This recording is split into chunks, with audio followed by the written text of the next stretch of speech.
Okay, we're back. Again, 42 and 43. For some reason, a lot of people don't collect 43s, but I think they're inordinately more interesting. Um, the Good Housekeeping is a wonderful example of it. In fact, here's a little mug with that cover on it, which I thought was really interesting. Uh, Mademoiselle is a pretty scarce title, hard to find, fashion magazine. Red Book began in 1905 and lasted for a long time until it eventually went out in the early part of the 20th century, 21st century. Liberty was a weekly magazine. Here's the 42 and the 43. This one is a very scarce 43, Winchester Life, made by the Winchester Manufacturing Company. And I've sort of put all of these outdoor hunting, fishing, gun magazines together. Here's Hunting and Fishing, Sports Afield, the two. This is actually the 42 and that's the 43. This is a little book issued in conjunction with the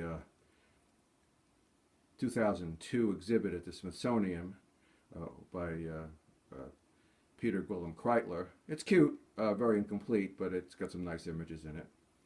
You can go to the website, just Google United We Stand 1942, and you'll be able to search 300 images from the Guillem collection.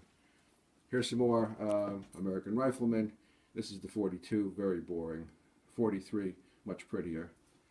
Outdoorsman. I like this one because it probably has the smallest of all of the flags. There it is on the boy's hat.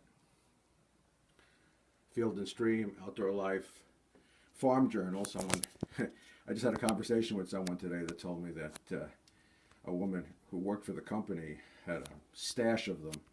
It's a scarce title, but there's a lot of them out there probably because they flooded the market with them.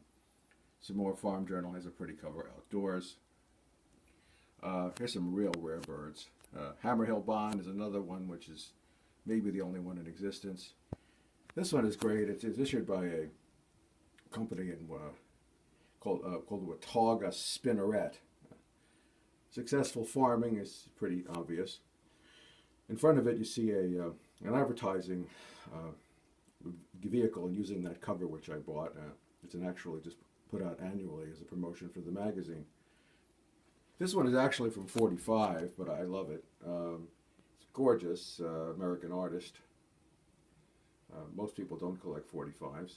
Here's a couple of aviation magazines, both very scarce, Boeing and Douglas Airview.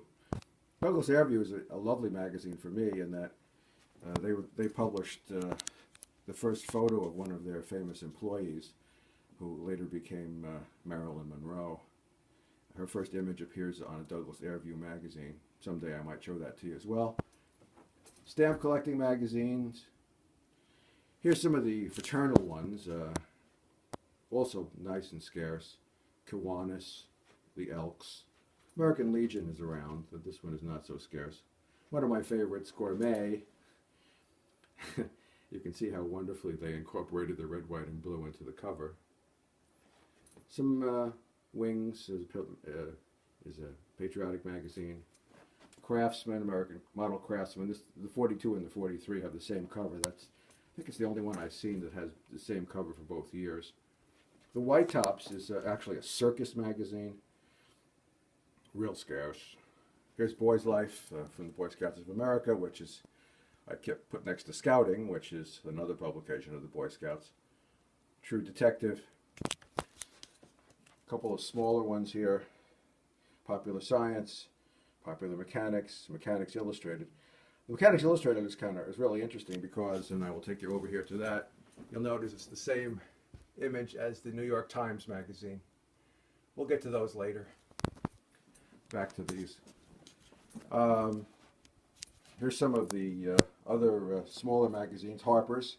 The one on the left is 42, the one on the right is 43. National Geographic, everybody collected it, millions of them around. Atlantic, still being published. Some rare birds here. Modern Woodman, Radio Retailing, some confession magazines, True Confessions. This is actually one of my favorites. It's a boxing magazine called The Ring. You will never see a magazine with an integrated cover. This is Joe Louis and Billy Conn. Joe Louis superseded race in the 40s. His famous poster I just gave to the FDR Library, where it shows him saying, "We will win because God is on our side." Judge is a humor magazine that was published way back in the 1880s. By this time, it was less of a circulation. It absorbed the old Humor Life magazine. Here it is, 1942, and you can see the theme. It definitely fits into the collection. I just got this one, Hygeia. This is my profession. This is the magazine of the American Medical Association. The Sooner is obviously an Oklahoma magazine. There's some others in the corners here. Scarce magazines as well. Locomotive, Fireman, Pencil Point. Keesler Field is a military base. On the lower shelf, we have, interestingly, let's see if I can get to it a little bit here for you.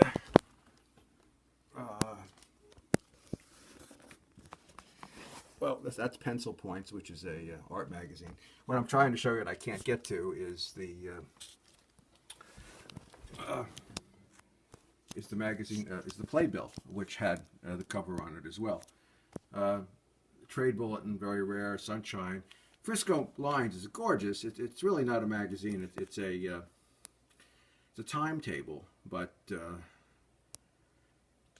it's a lovely image, and I wanted to have it. It's also dated July 42. Obviously part of the campaign. Purists, though, don't want to collect it as part of United We Stand. I can't see why. American Mercury was now a digest. It was founded in 1924 by H.L. Mencken and George Jean Nathan. Scarce issue. I got this from a store in California called The Magazine that I've been buying magazines for more decades than I care to admit.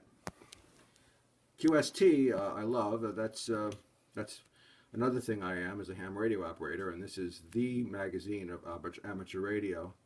Obviously they participated in the campaign.